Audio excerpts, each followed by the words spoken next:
우리들을 만나 주실 줄로 믿습니다. 할렐루야. 그렇습니다. 오늘 우리가 데살로니가 교회에 관한 말씀을 조금 더 나누기로 합니다. 데살로니가 교회는 3주밖에 복음을 듣지 못한 교회였는데 복음의 능력으로 아주 좋은 교회가 돼서 소문난 교회가 됐다 그랬어요. 인간적인 노력으로 된 것이 아니고 복음의 능력으로 됐다 그랬어요. 디모데후서 2장 1절에 사도 바울이 디모데에게 편지한 내용과 같이 내 아들아 그러므로 너는 그리스도 예수 안에 있는 은혜 가운데서 강하고, 그래서 은혜 안에 거할 때, 복음 안에 거할 때 거듭난 새 사람으로 살아계신 하나님이 함께 하시는 걸 믿는 부활신앙 할 때 하나님이 함께 하시는 이런 놀라운 이 소문들이 나게 될 줄로 믿습니다. 그래서 믿음의 역사가 나타나고 사랑의 수고가 따르게 되고 소망의 인내들을 할 수 있게 하시고 승리케 하시는데, 그것은 사람이 내가 하는 것이 아니라 우리 안에 주인 되신 주님이 함께 하셔서 이런 역사들을 보게 하실 줄로 믿습니다. 그리고 이제 오늘 4장부터는 3장 4장에서부터는 데살로니가 교회의 현실적인 문제들에게 이제 바울이 적용해서 권면의 말씀을 하는데, 세상의 어떤 교회든 정말 완전한 교회는 없습니다. 지상교회는 죄성을 가진 인생들이 사는 거기 때문에 어느 교회든지 가면 다 문제가 있고 그렇습니다. 그래서 3장 10절에 부족한 점이 있었는데 바울이 이걸 이렇게 말씀합니다. 주야로 심히 간구함은 너희 얼굴을 보고 너희 믿음이 부족한 것을 보충하게 하려 함이라. 그래서 부족한 것을 보충해 주기 위해서 디모데를 보냈었고 그 소식을 듣고 이제 편지한다, 그런 말씀이에요. 데살로니가 교회에 특별히 부족한 것은 영적으로 충분하게 이제 말씀을 받고 훈련 받지 못했기 때문에 영적인 지식이 부족한 것도 있었지만, 당시에 이제 헬라 문화권, 헬라 문화라고 하는 것은 로마의 문화하고 동방의 문화하고 이 합쳐서 짬뽕된 게 헬라 문화다, 이렇게 쉽게 말씀드릴 수 있는데, 알렉산더 대왕의 그 마게도냐 왕국, 그때 이제 헬라 제국이 일어났는데 그때 상태를 이야기합니다. 그때 헬라 문화권에서 사는 사람들은 다 그러니까 하나님을 섬긴 것이 아니라 우상을 숭배하면서 살았습니다. 우상 숭배가 그냥 보편적인 거예요. 우리나라 옛날에 그냥 선앙당에서 비는 것처럼 그냥 이게 보편적인 거지 뭐 특별하게 뭐 이상하게 생각하지도 않고 그렇게 살았어요. 근데 그들이 섬긴 신은 뭔가 하면 풍요의 신 같은 아프로디테 여신 섬겼는데, 이 신전에는, 아주 큰 신전에는 창기들이, 여사제라고 해서 창기들이 한 1000명쯤 있었다는 거예요. 그러니까 이게 신전인지 사창가인지 알 수 없는 거예요. 그런데 그걸 공식적으로 종교의식으로다가 성행위를 하면서 음란을 저지르는데, 그게 뭐 잘못됐다고 하는 게 아니고 그들 신을 섬기는 그냥 종교의식이었어요. 그러니까 뭐 남자들은 좋았는지 어쨌든지 모르지만 그게 이 범죄가 되기 시작했던 거예요. 그 소식을 듣고서 이제 바울이 긴장을 하고 여기 3장 10절에 말씀한 것처럼 심히 주야로 간구했다, 중보기도 했다네. 왜 그래요? 그런 일이 있으면 얼마 있으면 어떤 일이 벌어질 것인가 하는 것을 바울이 너무나 잘 알았기 때문에 그래요. 사도 바울은 구약에 정통한 사람이었기 때문에 구약의 이스라엘 백성들이 하나님을 섬긴다고 하면서 우상을 섬겼잖아요. 바알하고 같이 섬기면서 음란을 행했기 때문에 그 결과로 나라가 분열되고, 그리고 더 나가서 이방 족속들에게 나라가 망하는 꼴로 갔거든요. 그러니까 이건 그 길로 가는 거예요. 그러니까 그냥 놔두면 안 된다 그러니. 그래서 바울이 긴장을 해서 주야로 밤낮으로다가 간구를 했고, 오늘 4장 1절에도 끝으로 주 안에서 너희에게 구하고 권면하는데, 정말 하나님 나라 차원에서 권면하는데 구하고 요구하고 이 권면한다, 우리말에는 이렇게 쉽게 부드럽게 표현했습니다만 아주 강력히 권고한다는 거예요. 왜 그러냐? 그냥 놔두면 멸망의 길을 가기 때문에 개인의 신앙도 멸망하고 교회도 없어지게 되는 거니까. 오늘날 그렇게 되다시피 했거든요. 그러니까 이거 가만 놔두면 안 된다. 그래서 아주 강력하게 권면하는 것을 볼 수가 있습니다. 당시 아주 몹시 아마 이게 유행이 됐고 타락이 됐고, 마게도냐 교회의 사람들 중에서 대부분은 복음을 받아들이고 고난과 환난 중에도 기쁨으로 대가를 치르면서 신앙을 잘했는데, 일부는 그걸 못한 것 같아요. 유혹에 넘어가고 쾌락에 넘어가고 어떤 탐욕에 넘어가고 그랬던 것 같아요. 그래서 우리가 신앙하면서 잘 생각해야 될 것 중에 하나는 뭔가 하면, 고난과 역경 환난 당할 때 그때는 오히려 믿음을 지키려고 그래요. 그런데 풍부하고 유혹 있고 쾌락 있고 이 살만하고, 그럼 그때 넘어가기 쉽다는 거예요. 그래서 어떤 게 복인가 하는 것은 우리가 잘 분별해야 돼요. 여러분, 세상의 축복을 감당할 수 있는 하나님의 나라의 믿음의 사람들 되시길 주의 이름으로 축원합니다. 그게 그렇게 되지 않으면 사도 바울이 지금 마게도냐 교회를 염려하고 걱정하는 것처럼 하나님이 우리를 보실 때 이 세대에 그렇게 될 수 있단 말이죠. 여러분, 우리가 사는 이 세대는 더 나을까요? 그렇게 나았다고 볼 수 없어요. 오늘날도 자기를 사랑하고 돈을 사랑하면서 본의 아니게 하나님과 재물을 겸해서 섬기려고 하는 우상 숭배가 우리에게 있고, 그리고 성적으로도 많이 타락을 해서 정말 어려운 모습들이 우리나라도 많이 있지 않아요? 간통법도 폐지됐고, 동성애를 그냥 이렇게 조장하는 것 같은 포괄적 차별 금지법을 만들려고 그러고, 또 낙태법도 허용한다고 해서 이런 것들은 다 그냥 어떤 성적인 타락을 조장하는 것과 같은 그런 법들이거든요. 더 무서운 것은 아이들 학교에서 공부를 시킬 때 성인지 교육이라고 해서, 이게 들어가 보면 그냥 성 자유롭게 뭐 하는 거, 이게 자유인 줄 알고 그렇게 하고, 이걸 또 좌파에서는 이용을 해서, 원래 공산혁명이라는 것은 노동혁명이거든요. 소유혁명인데 프롤레타리아 계급을 뭐 정당화시키는 건데, 요새는 그게 잘 안 되니까 성혁명을 갖다, 성적 자유, 해방, 이걸 갖다가 좌파의 이념으로 해서 가정과 교회 이런 걸 해체시키려고 하는 도구를 다 사용하고, 그게 번연히 우리나라에서 전교조를 중심으로 해서 이게 교육이 실제로 되고 있어요. 그래서 그 내용을 떠들어보면 아주 지금 아주 굉장히 우리 다음 세대들이 아주 위험한 경지에 있다 말이야. 아주 위험한 상태에 있어요. 국감 자료에서도 국회의원이 그런 질문한 적 있잖아요. 아이들 초등학교 성인지 교육이라고 그걸 그림책을 줬는데, 이게 포를 잡진지 뭔지 어른들이 보면 알 수 없을 것, 그런 정도로까지 이렇게 됐다 그러니.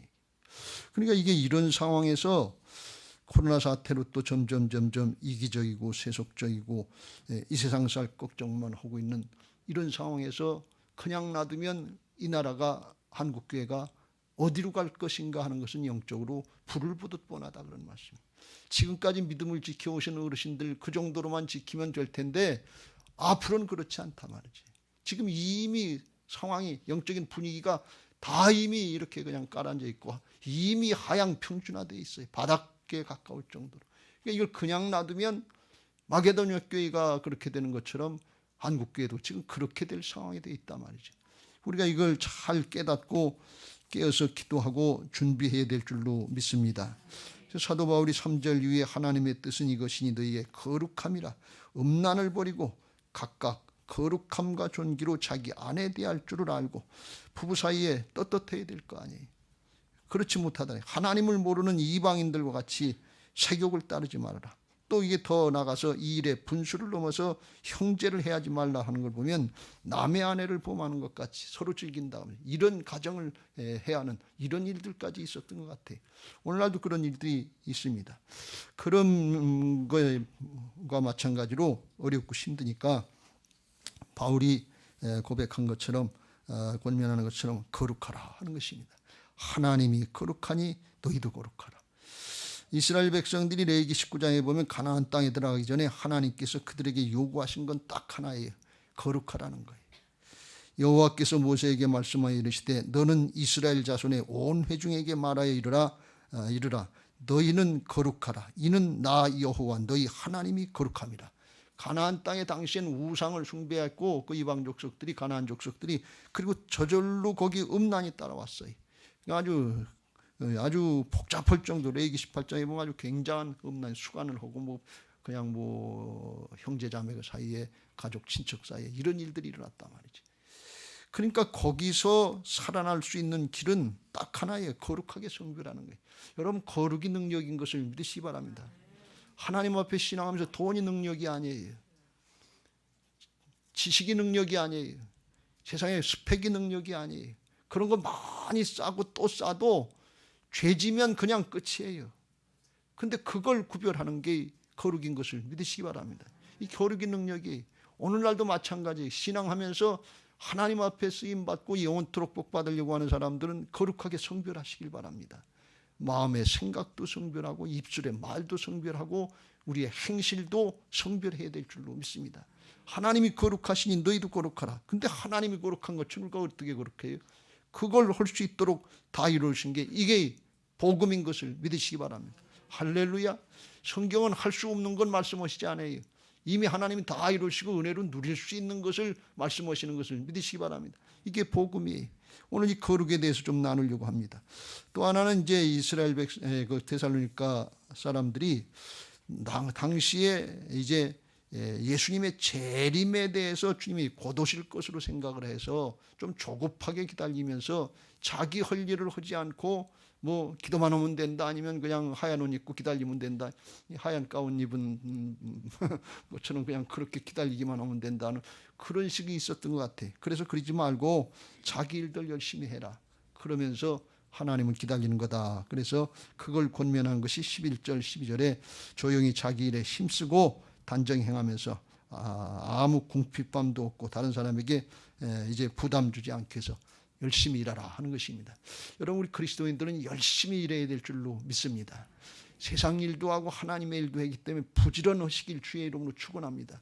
신앙하면서 게으른 것은, 나태한 것은 여러분 습관이 아니에요. 그건 죄악이에요. 하나님 앞에 열심히 할 수 있는데 안 하는 게 그게 죄악이란 말이죠. 그거 바꾸고 우리는 열심히 해서 하나님의 일도 하고 세상 일도 본이 될 수 있도록, 그렇게 해서 복음 전할 수 있게 되시길 주의 이름으로 축원합니다. 가정에서도 열심히 하고 직장에서도 열심히 하고 사업장에서도 열심히 하고 신앙과 사역도 열심히 하시길 주의 이름으로 축원합니다. 일생 동안 정해진 기간이에요. 편하고 쉬운 게 좋은 것 같은데 그러면 복음이 안 전해져요. 복음의 역사가 없어요. 에베소서 4장 28절에 도둑질하는 자는 다시 도둑질하지 말고 돌이켜 가난한 자에게 구제할 수 있도록 자기 손으로 수고하여 선한 일을 하라. 도둑질을 하는 사람들 도둑질 끊는 것만 해도 다행이고, 그리고 자기 하나 먹고 살게 하는 것도 그것도 굉장한 변화인데 그 정도가 아니고 다른 사람에게 구제할 수 있도록 하기 위해서 거기까지 나가야 된다 하는 것을 말씀합니다. 여러분, 그리스도인들의 삶은 관점이 좀 하나님 나라 관점으로 바뀌어야 돼. 공부해서 남주나 남주기 위해서 할 수 있는 정신이 있어야 돼. 돈 벌어서 남주나 남줄 수 있는 마음으로 해야 돼. 그래야 참다운 그리스도인이 되는 것을 믿으시기 바랍니다. 어저께인가 그저께인가 저희들이 산이엘 기도에서 북한 탈북자인 배용호 전도사, 지금 이제 신학교 4학년인데 나이가 40이 넘었는데, 근데 이 배용호 전도사 간증을 듣는데 90년대에 고난의 행군이라고 할 때, 북한이 어려울 때 그때 북한에서 350만 명이 죽었대요. 그러니까 여기 가도 시체고 저기 가도, 저희들은 그냥 말로만 들었으니까 설마 그러랴 그랬는데 진짜라는 거예요. 이 중세시대에 페스트에 걸려가지고 뭐 사람 막 죽었다는 거지만 그렇다는 거예요. 그 간증들을 들으면서 우리 성도들이 다 마음이 아픈 거예요. 불쌍해서 마음이 아픈 것이 아니라 나중에 기도할 때 보니까 다 울면서도 기도하는데 왜 그런가 하면 우리가 잘못 살았다는 거예요. 저렇게 죽는 동포들인데 우리는 나 하나 잘 먹고 나 하나 배부르면 되는 줄 알고 이렇게 생각하고 그 문제 해결이 신앙의 목적인 줄 알고 이렇게 사는 것 같아서 저도 눈물이 나오더라고요. 그 사람이 불쌍해서가 아니에요. 북한 사람 불쌍한 거 우리가 다 알아요. 근데 이렇게 살아서는 안 되겠다 말이지. 그런 모습들이 우리에게 있어야 될 줄로 믿습니다. 마지막 때 주님의 재림을 기다리는 사람들은 특별히 더 해야 될 줄로 믿습니다. 하나님 앞에 설 준비가 돼야 돼. 바울이 그걸 지금 데살로니가 교회에 권면하는 겁니다. 특별히 이제 음란의 문제, 우상숭배 문제가 있어서 이걸 강조했습니다만 두 가지를 우리가 잘 해서 그야말로 우리 교회도 소문난 교회, 믿음의 역사가 있고 사랑의 수고가 있고 소망의 인내가 있어서 소문난 교회로 복음이 전해지고 예수님이 증거되는 그런 은혜들이 있게 되시길 주의 이름으로 축원합니다. 할렐루야. 그럼 사도 바울이 이렇게 강력하게 권고한 이유는 그냥 놔두면 멸망의 길로 가게 되는데 그 이전에 가만 그렇게 적당히 죄악을 저지르려고 죄악과 타협하려고 그러면 영광스러운 복음의 능력을 잊어버린다는 거예요. 영광스러운 하나님의 자녀의 권세를 잊어버린다는 것입니다. 나중에 죽고 멸망하는 건 나중에 결과고, 여기 땅에 살면서 하나님의 자녀의 권세들이 나타나야 되고 자기들도 영광스러운 복음의 능력으로 이렇게 변화됐는데 적당히 죄악과 또 타협하고 오늘 척고 그저 나가면 거기 죄악에 붙잡혀가지고 다 그렇게 변질되고 만단 말이에요. 그래서 그걸 말씀하는 거예요. 오늘 영광스러운 복음의 능력이 뭔지, 하나님의 자녀들의 권세가, 영광스러운 권세가 뭔지 이걸 우리가 다시 한번 깨닫고 정말 이걸 누릴 수 있고 이걸 더 나가서 전할 수 있고 나타낼 수 있는 그런 믿음의 사람들이 되시길 주의 이름으로 축원합니다. 할렐루야. 하나님의 자녀의 권세가 영광스러운 건데 왜 그러냐? 하나님이 우리에게 영광스럽게 해주셨기 때문에 그래요. 요한복음 17장 21절 22절에 아버지여 아버지께서 내 안에 내가 아버지 안에 있는 것 같이 그들도 다 하나가 되어 우리 안에 있게 하사, 성부 성자 성령 삼위일체로 하나신데 그 주님 안에 있게 하셔서 세상으로 아버지께서 나를 보내신 것을 믿게 하옵소서. 그래서 주님과 하나가 된 걸 깨닫고 주님과 함께 동행하는 삶을 살면 세상에 복음이 전해지고 예수님이 전해지는 삶을 살 수 있게 만들어 놓으신 것을 믿으시기 바랍니다. 예수님이 그렇게 성육신 하셔서 이 땅에 사신 거나 마찬가지. 그러시면서 22절에 뭐라고 말씀하시는 거면 내게 주신 영광을 내가 그들에게 주었사오니, 예수님이 영광스러운 복음의 광채를 드러내는 그런 삶을 사셨는데 그 영광을 우리들에게도 주셨다는 말, 제자들에게 주시고 믿는 사람들에게도 주신 것을 믿으시기 바랍니다. 이 영광스러운 복음의 광채라고 하는 건 무슨 말씀인가 하면, 쉽게 말씀드리면 복음의 능력, 하나님의 자녀들의 권세가 아주 찬란하다는 얘기. 껌껌한 새벽에 해가 탁 떠오르면 찬란하고 어둠이 물러가는 것처럼 이 죄악의 어둠의 세력들, 죄악과 사망의 어둠의 세력들이 영광스러운 복음의 광채 가운데 떠나갈 수밖에 없는 이 엄청난 것을 우리에게 허락하신 것을 믿으시기 바랍니다. 우리 존재 자체를 그렇게 바꿔주셨고 복음의 능력이 그렇게 크다 그런 말씀. 이 영광을 우리에게도 주셨다. 예수님이 누리셨던 걸 제자들에게 주시고 오늘날 우리에게도 주신 것을 믿으시기 바랍니다. 이게 하나님의 자녀들의 권세예요. 이 권세를 받으면 영생을 누리게 되고 예수님의 이름으로, 예수님의 생명을 거듭나서 예수님의 이름으로 행할 수 있도록 허락하신 것을 믿으시기 바랍니다. 예수님의 이름으로 귀신을 쫓아내기도 하고 예수님의 이름으로 기도해서 주님이 함께 하시는 역사를 이룰 수 있도록 나는 죽고 내 안에 주님이 사시는 하나님의 자녀의 권세들을 주신 것을 믿으시기 바랍니다. 여러분, 이걸 조금 더 자세히 말씀드리면 에베소 2장에 바울이 이걸 이렇게 설명합니다. 긍휼이 풍성하신 하나님이 우리를 사랑하신 그 큰 사랑을, 이 큰 사랑은 뭔가 하면 우리 죄인들, 반역 죄인들, 꼭 죽을 수밖에 없는 죄인들, 저밖에 모르는 죄인들, 사랑할 줄 모르는 죄인들, 사랑할 줄 몰라요. 우리는 자기밖에 모르는 거예요. 사랑한다는 게 이기적인 사랑이지 진짜 사랑이 아니에요. 그런 죄인들을 위해서 큰 사랑, 십자가에 대신 죽어주시는, 꼭 죽을 수밖에 없는 죄, 그게 큰 십자가의 사랑인 것을 믿으시기 바랍니다. 그러니까 주님과 함께 우리가 죽었고 그걸로 끝나지 않고 허물로 죽은 우리를 그리스도와 함께 살리셨고, 주님과 함께 우리의 육신의 죄된 사람은 죽고 주님과 함께 예수님의 생명을 살았는데 부활의 생명으로 살았다네. 함께 산다네.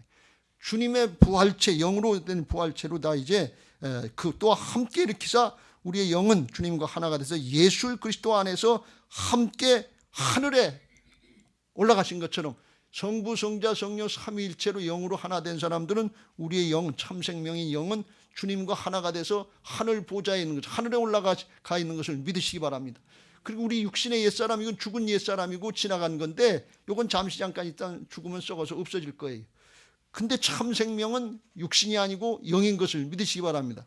이 진리를 잘 깨달으세요. 이게 왜 이렇게 하셨냐? 7절, 이는 그리스도 예수 안에서, 믿음 안에서, 은혜 안에서 우리에게 자비로 전적인 하나님의 은혜로서 그 은혜의 지극히 풍성함을 오는 여러 세대에 나타내려 하심이라. 이 은혜가 찬란스러운 영광스러운 복음의 능력, 이 하나님의 자녀들의 권세가 얼마나 큰 것인지 그걸 우리도 누리고 오고 오는 세대 다음 세대에 나타나게 하시기 위해서 그런 존재로 만들어주신 것을 믿으시기 바랍니다. 할렐루야. 이 사실을 깨달으면 세상의 문제나 사정 형편에 상관하지 않고 아주 불굴의 믿음을 할 수 있는 것을 믿으시기 바랍니다.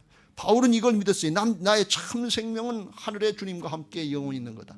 그리고 내 육신은 여기 땅에 살지만 잠시 잠깐 있으면 죽고 없어질 거다. 그러니까 땅에 잠시 잠깐 없어질 육신의 생명에 목숨에 연연하지 않고 하늘에 속한 자의 생명을 살아가는 것을 믿으시기 바랍니다. 이게 이제 어떻게 나타나는가 하면 바울이 이고니온에서 복음 전하다가 돌에 맞아 죽어서 죽은 줄 알고 갖다 성 밖에 내버렸어요.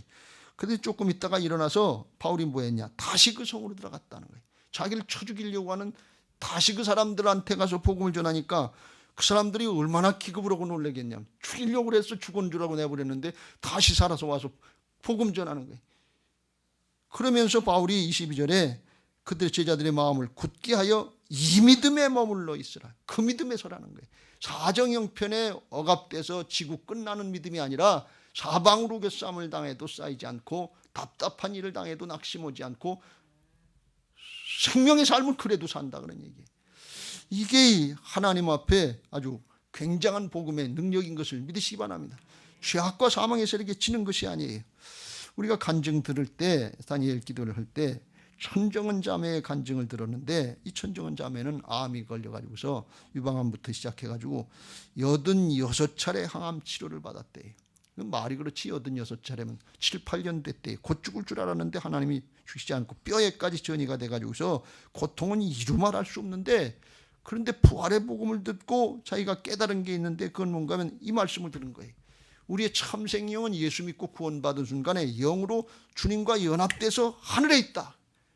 여기 이 땅에 지금 내가 암이 들어서 죽어가고 고통스러운 이 육체는 누구나 똑같이 다 건강하나 안 건강하나 조금 있으면 다 죽어서 없어질 거다 말이지. 그러니까 죽어서 없어질 거에 연연하지 말고 하늘에 참 생명이 있는 걸 믿고 그걸 믿고 자기가 살아있는 동안에 하나님이 내가 살아있는 동안에 뭘 하는 게 기뻐할까 생각해 보니까 복음 전하고 영혼 구원하는 걸 기뻐하시겠더라. 이게 깨달아져서 그때부터 암 환자들 찾아가면서 복음을 전했대요. 그랬더니 자기들보다 더 아픈 사람이 와서 얘기하니까 그러니까 전하면 복음이 전해지고 복음이 전해지고 복음이 전해. 그래서 아주 수많은 사람들을 구원했다는 거예요. 그게 7, 8년 동안 했다는 거예요. 그러니까 자기가 나중에 깨달은 게 자기가 암이 안 걸렸으면 이 피아니스트인데 예수도 안 믿었을 것이고 복음의 역사 생명 구원도 못했을 텐데 암이 걸려서 자기도 구원받고 많은 생명을 구원하게 했으니 고난당한 것이 유익이다 말이지. 이게 부활의 참 생명을 붙잡는 사람들인 것을 믿으시기 바랍니다. 여러분 이게 붙잡혀지고 복음이 믿어지면 그러면 정말 불굴의 믿음, 굽히지 않는 어떤 상황에도 이겨나갈 수 있는 그런 믿음이 되는 것을 믿으시기 바랍니다. 그래서 능력 있는 신앙생활을 하게 하시는 거예요. 사도들은 이 사도행전에서 그런 능력을 했는데 그 생명의 부활의 생명, 영원한 생명으로 거듭난 걸 믿고 그렇게 살려고 하니까 누가 도우시는가 하면 성령께서 그걸 보증해 주시고 함께 하셔서 그 역사에 쓰임받게 하시는 것을 믿으시기 바랍니다. 우리가 오늘 복음 들었으면 여러분이 깨달았는데 그걸 믿음으로 듣고 순종하려고 그러면 우리가 하는 것이 아니라 성령께서 도우셔서 내 안에 부활의 영으로 오신 주님께서 도우셔서 이 역사에 쓰임받게 하시는 것을 믿으시기 바랍니다.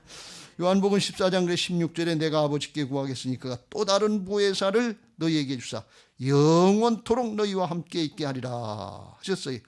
그날이 언제 우리가 예수님 구세주로 영접하고 주님으로 영접하고 순종하는 날, 그때부터 아버지가 내 안에 너희가 내 안에 내가 너희 안에서 하나가 된 연합의 비밀의 능력의 역사가 나타나고 행할 수 있게 하시는 것을 믿으시기 바랍니다. 그래서 사도행전의 제자들이 맨 처음에 예수님 돌아가셨다 그러니까 기운을 다 잊어버리게 죽게 생겼다 이렇게 생각했어요. 예수님이 살아계셔서 육신의 예수님으로 이렇게 살아계실 때 3년 반 동안은 예수님만 따라다니면 돼요. 예수님 모든 걸 다 해결해 주니까 걱정 없었어요. 근데 예수님이 십자가 지시고 돌아가시니까 이제 우리도 죽게 생겼다 이렇게 실망을 한 거예요. 근데 예수님이 그게 아니다. 또 다른 보혜사 나처럼 너희들 도와줄 분이 오는데 이젠 육신을 입고 오시는 분이 아니고 성령으로 오셔서 믿는 사람들 모든 사람의 마음속에 함께 하실 보혜사 성령께서 오실 것이다. 이 육신으로 오신 예수님은 이스라엘 백성들, 제자들 몇몇 사람과만 함께 할 수밖에 없어요. 보혜사 성령으로 오신 분은 모든 세계 믿는 사람들과 다 함께 하실 수 있는 것을 믿으시기 바랍니다. 그래서 그걸 믿고 그들이 이제 복음을 전했는데, 어떤 믿음인가 하면 살아계신 예수님, 살아계신 하나님이신 예수님이 육신으로 함께 하신 것처럼 살아계신 예수님이 성령으로 자기들과 함께 하시는 것이 믿어져서 그 역사를 행한 것이 사도행전인 것을 믿으시기 바랍니다. 그러니까 오늘날 우리도 부활신앙이라고 하는 살아계신 하나님이 믿어지는 거예요. 성령으로 말씀으로 함께 하시는 그 하나님 믿어지는 걸 믿고 행할 때 이 불굴의 믿음을 감당할 수 있는 것을 믿으시기 바랍니다. 이게 복음의 능력이에요. 영광스러운 복음의 광채예요. 이걸 깨달은 사람들이 그때 고백하는 게 있어요. 고린도전서 1장 24절에 바울이 이걸 깨달으니까 예수 그리스도는 하나님의 능력이요 하나님의 지혜가 된다 이랬고, 30절에 너희는 하나님께로부터 나서 그리스도 예수 안에 있고 예수님은 하나님께로부터 나와서 우리에게 지혜와 의로움과 거룩함과 구원함이 되셨으니, 주님과 영으로 하나가 됐으니까 이젠 주님 것이 내 것이 됐다 그런 말씀이. 그래서 이제는 뭐라고 고백하는 거면 예수님은 나의 능력입니다. 예수님은 나의 지혜입니다. 예수님은 나의 구원입니다. 예수님은 나의 거룩입니다. 하나님처럼 어떻게 거룩하게 돼요? 주님의 거룩이 내 거룩이 되게 하시는 복음의 역사가 있었다는 것입니다. 여러분, 성경은 거짓말 아니에요.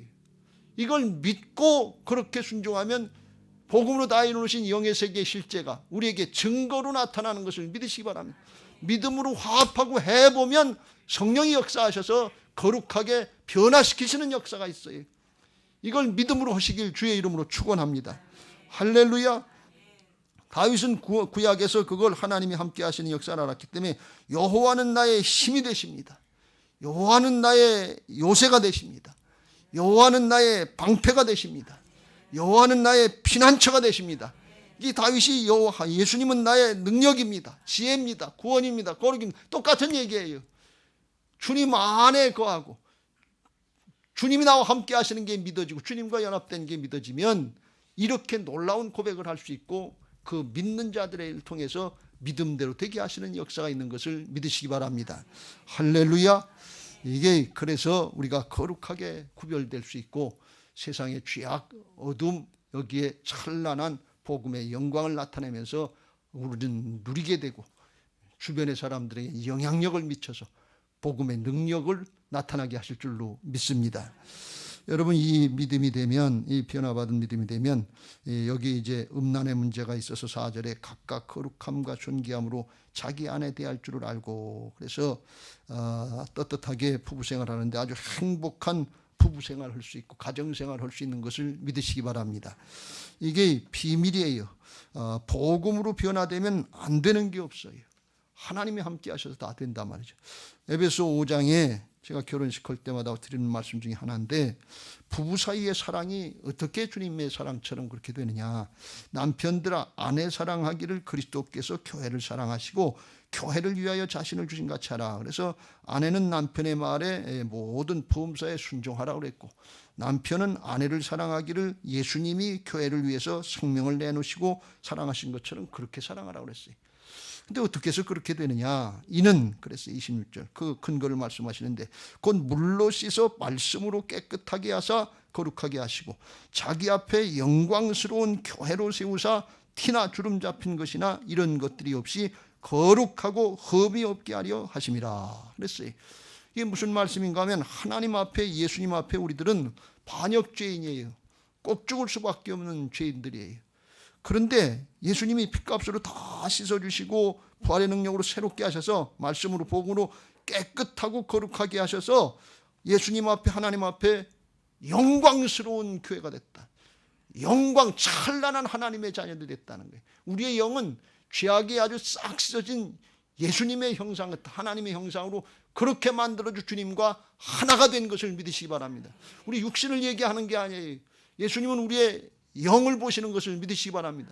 예수님의 보혈을 통해서 구원받은 우리의 영을, 그게 진짜 참 생명이고 우리 참 자아, 믿는 사람들이 참 자아이기 때문에 그렇습니다. 그래서 이걸 깨달은 사람들, 이걸 이제 성령으로 은혜로 누리는 사람들은 자기 남편이나 아내를 사랑할 때에 내가 그런 사랑을 받았잖아요. 꼭 죽을 수밖에 없는 죄인인데 어떻게 주님의 사랑의 파트너로 삼아주시냐 말이지. 이거 그냥 용서만 해주시고 죄만 사해 주셨다고 해도 그냥 감지덕지할 일인데 하나님의 자녀로 상속자로 삼아주시고 주님의 신부로, 거룩한 신부로 바꿔주셨으니까 이게 사랑의 파트너가 아니에요. 여러분, 그렇게 사랑할 수 있겠어요? 그냥 미운 건 미운 거지요. 싫은 건 싫은 거지요. 아닌 건 아닌 거지요. 근데 그건 옛사람의 죄악된 모습이고 예수님의 마음은 그렇지 않다는 거예요. 예수님의 생명은 사랑이신 것을 믿으시기 바랍니다. 자기를 위한 이기적인 사랑이 아니라 아가페 사랑, 이타적인 사랑인데 그 사랑으로 우리를 변화시켜 주시고 새 사람 만들어 주신 것을 믿으시기 바랍니다. 이걸 믿고 하면 성령께서 역사하시는 것을 믿으시기 바랍니다. 근데 여전히 육신의 옛사람은 난 아니다 그러고 안 하면 그건 아닌 건 아니. 그게 아닌 게 믿음이니까 아닌 믿음대로 되는 거죠. 그렇게 되는 믿음으로 하면 그렇게 되는 것이 믿으시기 바랍니다. 근데 이게 더 나가서 이게 우리가 예수님 믿고 주님이 우리 안에 주인 되시고 주님과 연합되면 이건 마치 구약의 이스라엘 백성이 결혼제에 대해서 결혼하려면 맨 처음에 약혼을 해요. 정혼했다. 그런데 결혼하고서 한 1년쯤 있다가 다시 이제 정식 결혼을 하는데 그동안 1년 동안은 신부처럼 아내처럼 똑같이 그렇게 법을 지켜야 되는 겁니다. 그렇다가 이제 정식으로 결혼할 때 신랑이 자기 약혼녀, 정혼녀를 데리러 온단 말이죠. 그때 이제 정결을 지키고 순결을 지키고 같이 이제 합방을 하는 거예요. 그렇게 우리를 데리러 주님이, 신랑 되신 예수님이 재림하시고 신부된 정결한 신부들을 데리고 오시는 게 요게 재림이고 요게 휴거인 것을 믿으시기 바랍니다. 여러분, 이게 결혼제도가 똑같아요. 어린 양의 혼인잔치에 참여하는 거예요. 그래서 요한계시록 19장 7절 8절에 우리가 즐거워하고 크게 기뻐하며 그에게 영광을 돌리세. 어린 양의 혼인기약일을 얻고 그 아내가 자신을 준비하였으므로 그에게 빛나고 깨끗한 세마포 옷을 입도록 허락하셨으니 이 세마포 옷은 성도들의 옳은 행실이다. 성도들의 옳은 행실이 빛나고 깨끗한 세마포인데 영광스러운 옷인데 이게 뭐냐? 복음으로 새 사람 된 걸 사는 게 그게 깨끗한 세마포인 것을 믿으시기 바랍니다. 영광스러운 그리스도의 신부의 행실인 것을 믿으시기 바랍니다. 옛사람인 줄 알고 난 아닙니다. 그리고 여전히 자기 기분 감정을 따라서 욕심을 따라서 아니면 자기 주장을 따라서 살면 그거는 하나님 앞에 깨끗한 게 아니에요. 정결한 게 아니에요. 그리스도의 신부로 새롭게 새 생명으로 바꿔주셨으니까 그걸 믿고 깨끗하게 정결하게 사는데 이 오늘 말씀에 비교해서 가정에서 비교하면 부부가 깨끗하고 정결하게 떳떳하게 그렇게 잘 사시다가 그리스도의 정결한 신부로 주님 앞에 부름받고 어린 양의 혼인잔치에 참여할 수 있는 그런 은혜들이 있게 되시길 주의 이름으로 축원합니다. 여기서 부부 생활이 잘 안 되고 여기서 엉망으로 살고 그리스도의 신부에 되겠다 그러면 이건 좀 이상한 얘기 아니에요? 여기 땅에서부터 그걸 누릴 수 있도록 부부 사이에 아내와 남편 사이에 지극한 사랑으로 할 수 있도록 존재를 바꿔놓으신 것을 믿으시기 바랍니다. 이게 은혜로 되는 것이고 성령의 능력, 복음의 능력으로 되는 것을 믿으시기 바랍니다. 왜 그러느냐? 지금까지 옛사람으로는 뭐 어떻게 사는가 하면 선악법을 가지고 선악 갖다 먹은 죄성으로 이건 네가 잘못하고 이건 못 어떻게 됐고 자꾸 따지고 판단하고 계산하는 그런 걸로 하면 하나가 안 된단 말이죠.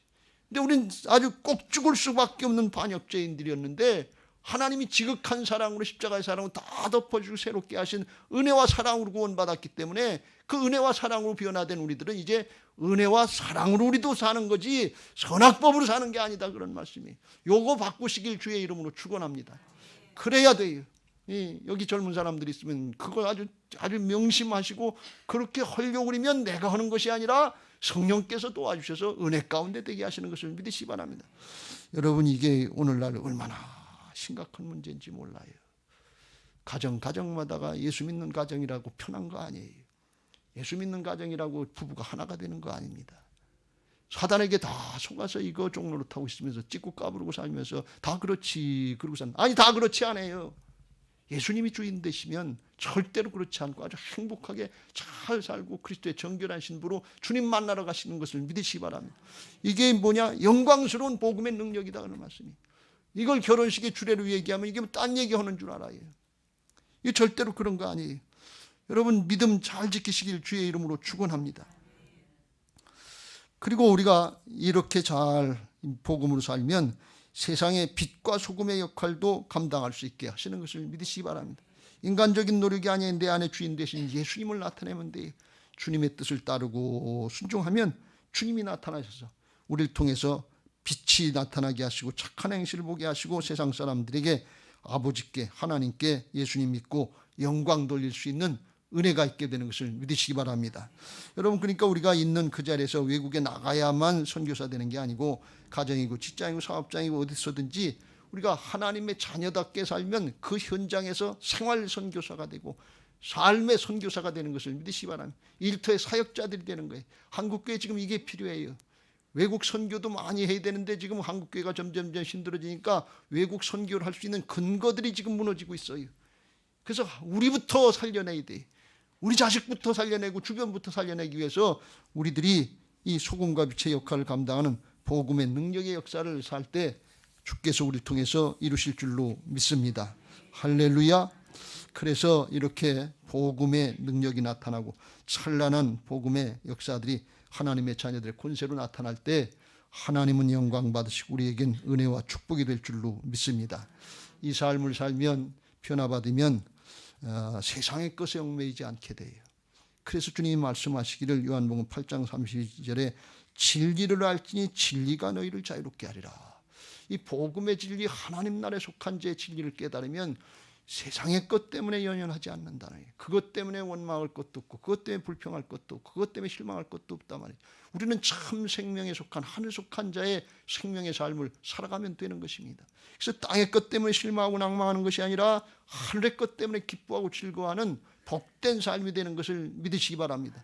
할렐루야. 세상으로부터 자유라는데 세상의 자유는 뭔가 하면 죄악으로부터 자유고 사망의 세력으로부터 자유고 세상의 욕심, 소유 욕심으로부터 자유예요.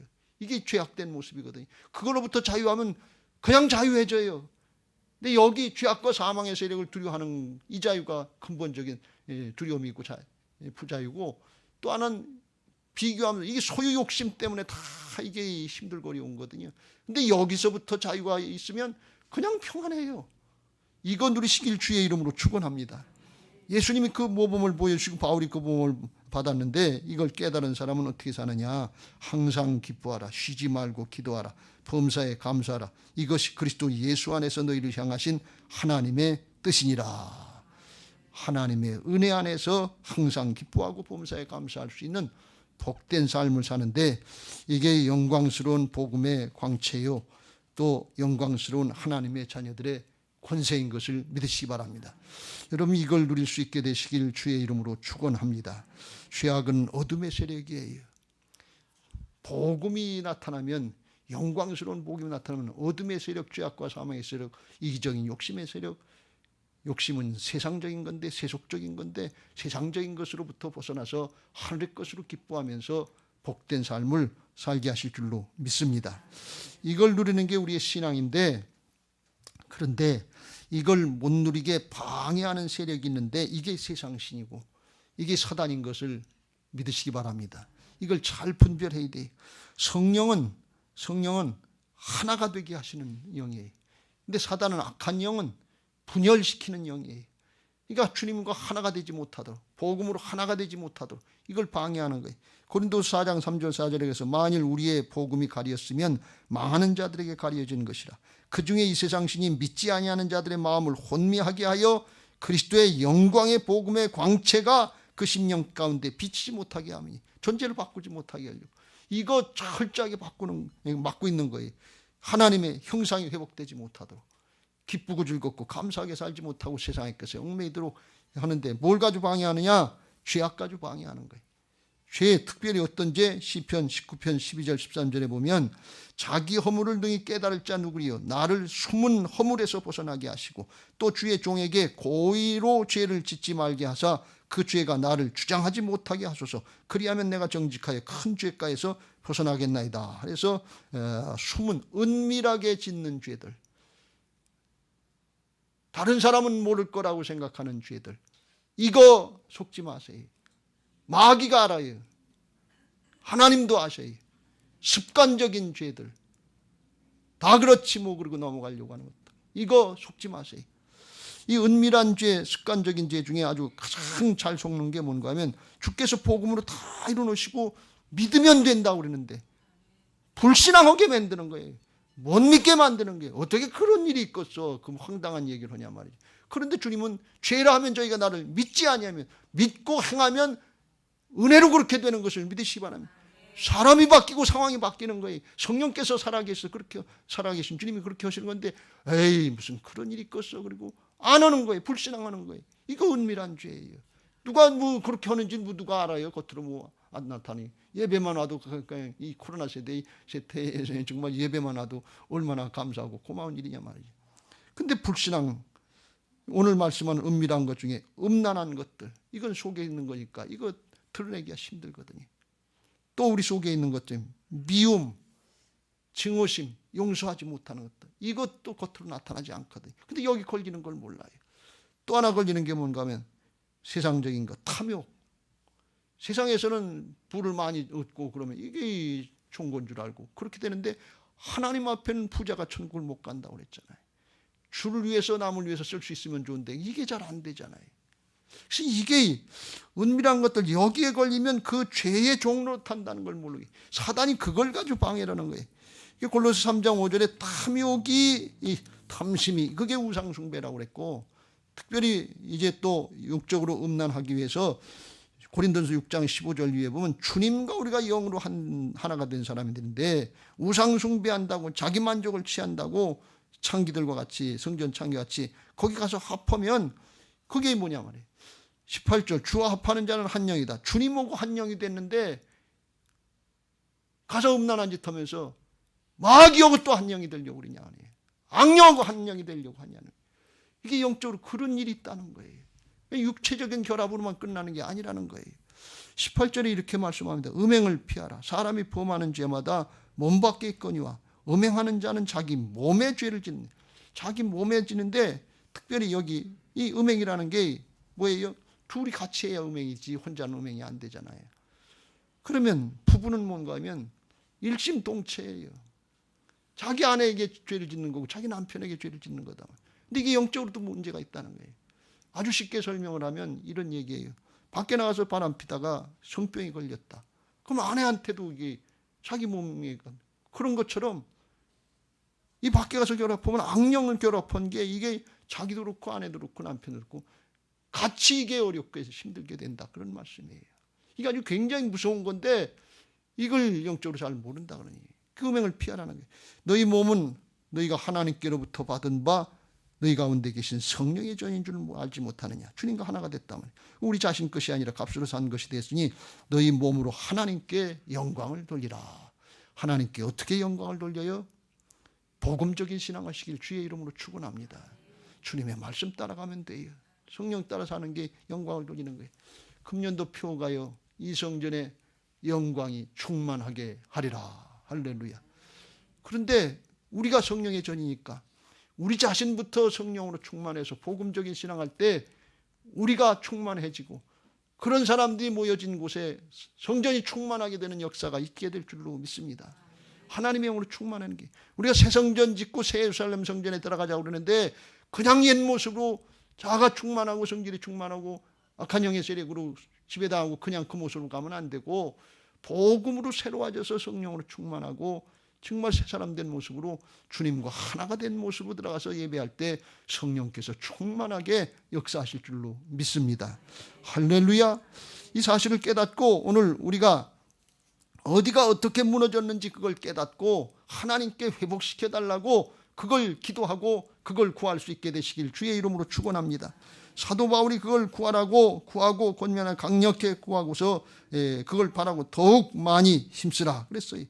에스겔서 22장에 에스겔 선지자를 통해서 하나님의 심정을 말씀하는데 이 땅을 위하여 성을 쌓으며 성 무너진 데를 막아서서 나로 하여금 멸하지 못하게 할 사람 내가 그 가운데서 한 사람을 찾다가 찾지 못하였으므로 내가 분노를 내리고 진노의 심판에서 이스라엘이 결국은 멸망하게 됐다. 그런 말씀이.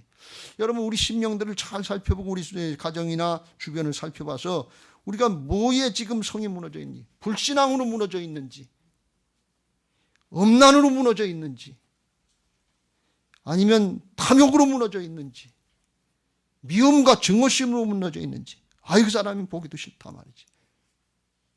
그럼 이게 스스로 속는 거예요. 이게 구약의 성벽이라고 하는 것, 신약으로 보면 우리의 심령의 성을 얘기하는 게, 구약의 성벽이 무너지면 적군들이 마음대로 들어와서 쳐들어가는 거예요. 날 잡아잡수하고 문 열어주는 거나 마찬가지. 우리 심령 가운데 죄악으로, 불신앙으로, 음란으로, 타락으로, 미움으로 무너져 있으면 사단이 마음대로 들락날락하면서 날 잡아잡수하고 내놓는 거라 똑같다 그런 말씀이에요. 그래서 죄악의 심판을 당하게 되는데, 근데 하나님은 그래도 그 백성 살려주시려고 무너진 데를 막아서서 하나님이 심판하지 못하도록 중부하고 힘쓰고 애쓸 사람 누군지 그걸 찾고 계신다 그런 말씀. 그 한 사람을 찾고 계신다 그런 말씀이에요. 한 사람이라도 있으면 된다는 얘기예요. 왜 하나님 나라의 역사는 한 사람의 역사로 했죠? 로마서 5장 17절 아담 한 사람이 범죄해서 사망이 왕노릇한 것처럼 예수님 한 분이 순종해서 생명으로 왕노릇하게 하셨으니까 우리가 아담 편에 육신의 옛사람의 편에 서서 육신의 소욕을 따라서 할 건지, 예수님 편에 서서 성령을 따르고 말씀을 따른 건지 오늘 결단하시고 이걸 순종하시길 주의 이름으로 축원합니다. 지금 이 세대가 무너져가고 있잖아요. 교회가 무너져가고 있잖아요. 가정이 무너져가고 있잖아요. 이거 무너져가는 걸 보면서 그냥 듣고만 지나갈 것이 아니고 내 자신부터 돌이키고 이 세대 다음 세대 이 나라 이 민족 한국교회 이거 무너지지 않도록 막아서서 붙잡고 기도할 수 있는 씨름하는 그 사람들 되시길 주의 이름으로 축원합니다. 충부하고 힘써야 되는 것입니다. 그렇지 않으면 이게 당하게 돼요. 우리가 하나님 앞에 구원받았으니까 이제 우리가 영적으로 어떤 존재인지 영적인 신분을 확신하고 이를 행하시길 주의 이름으로 축원합니다. 부활신앙으로 어떻게 하든지 거룩하게 성별하시길 주의 이름으로 축원합니다. 옛것은 지나고 새 사람이 됐습니다. 여전히 육신의 옛사람인 줄 알고 내 사정 형편만 핑계대고 내 사정 형편 모르니까 목사님 그런 말씀하시지, 그건 옛사람의 얘기예요. 그런 얘기하는 게 아니에요. 지금 절대로 그런 얘기하는 거 아니에요. 과거는 지나갔어요. 옛것은 잊어버리고 뒤의 것은 떨쳐버리고 앞에 걸 향해서 부름의 상급을 향해서 달려나가야 될 줄로 믿습니다. 이게 새 사람이에요. 그래서 로마서 12장 2절에 너희는 이 세대를 본받지 말고 오직 마음을 새롭게 함으로 변화를 받아 하나님의 선하시고 기뻐하시고 온전한 뜻이 무엇인지 분별하도록 하라. 그래서 이 세대를 따라가지 말고 이제는 새 사람으로 분별해서 하나님이 기뻐하시는 온전한 믿음의 사람들 되시길 주의 이름으로 축원합니다. 우리 중에 이 말씀 듣고 우리 인생 한 번 왔다 한 번 가는 인생인데 깨달았으면 그 말씀 따라 순종하고 우리의 자녀들에게도 때를 얻든지 못 얻든지 듣든지 아니 듣든지 복음 전해야 될 줄로 믿습니다. 귀찮다고 힘들다고 안 하시면 안 돼요. 가만히 계시면 안 돼요. 오늘 사도 바울이 더욱 힘쓰다 그랬어요. 안 되니까 더 힘쓰라는 거예요. 이 성경에 보면은 두려워하지 말고 가만히 있어서 있으라 그런 말씀이 나오는데 이걸 오해하지 않게 하기 위해서 말씀드립니다. 가만히 있지 말고 믿음으로 순종하시길 주의 이름으로 축원합니다. 출애굽기에 보면 모세가 이제 출애굽을 해가지고서 홍해바다를 건너기 전에 뒤에서 바로의 군대가 쳐들어오니까 그러니까 이스라엘 백성들이 하나님 앞에 부르짖어 기도하면서도 뒤에서 쫓아오니까 앞에는 홍해바다 막혀 있으니까 죽을까 봐 겁이 나가지고서 기도하면서 한편으로는 기도하고 한편은 모세를 원망하고 불평하면서 왜 우리를 여기 끌고 나와서 이 광야 가운데 죽게 했냐 그랬어요. 그때 하나님께서 모세에게 가르쳐주신 말씀이 가만히 있으라는 거예요. 모세가 백성에게 이르되 너희는 두려워하지 말고 가만히 있어서 여호와께서 오늘 너희를 위하여 행하시는 구원을 보라. 너희가 오늘 본 애굽 사람을 영원히 다시 보지 아니하리라. 그러면서 이제 여호와께서 너희를 위하여 싸우시리니 너희는 가만히 있을지니라. 이 가만히 있으라 그러니까 가만히 있으면 되지.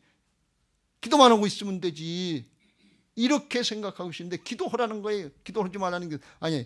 이 가만히 있으라는 뜻은 무슨 뜻인가 하면 하나님 앞에서 하나님의 뜻을 저버리는 그런 일들을 하지 말라는 뜻이에요.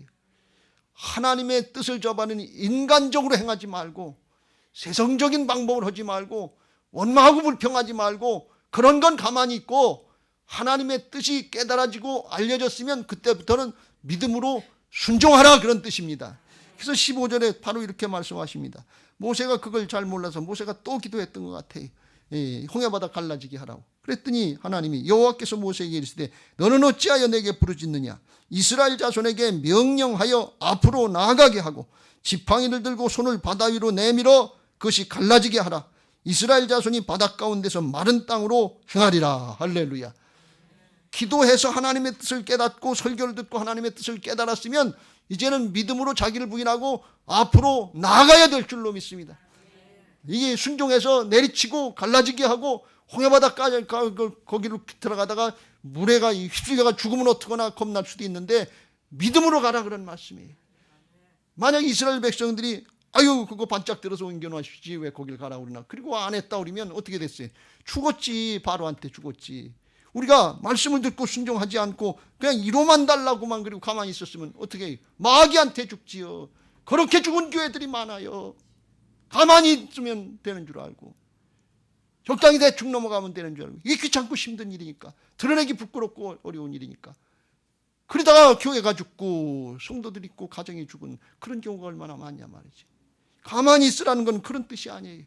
하나님의 뜻을 깨닫기 전까지는 가만히 있어야 돼.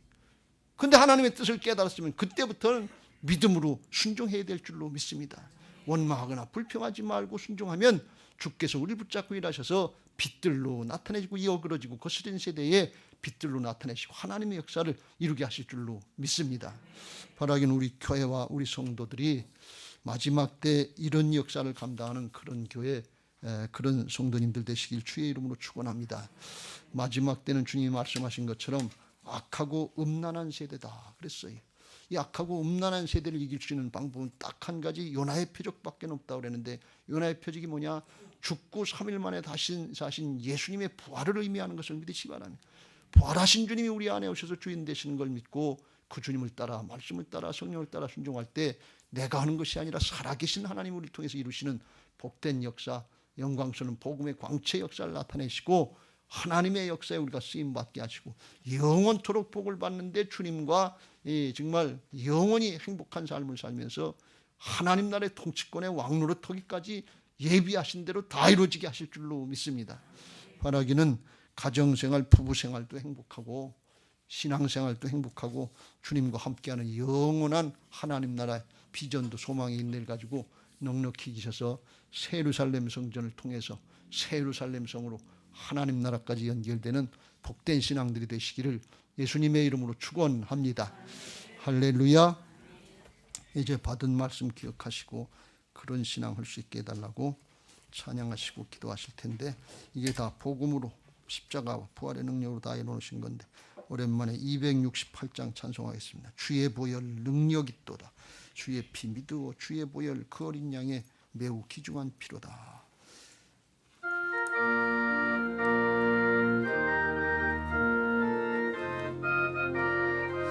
박수하시겠습니다. 죄에서 자유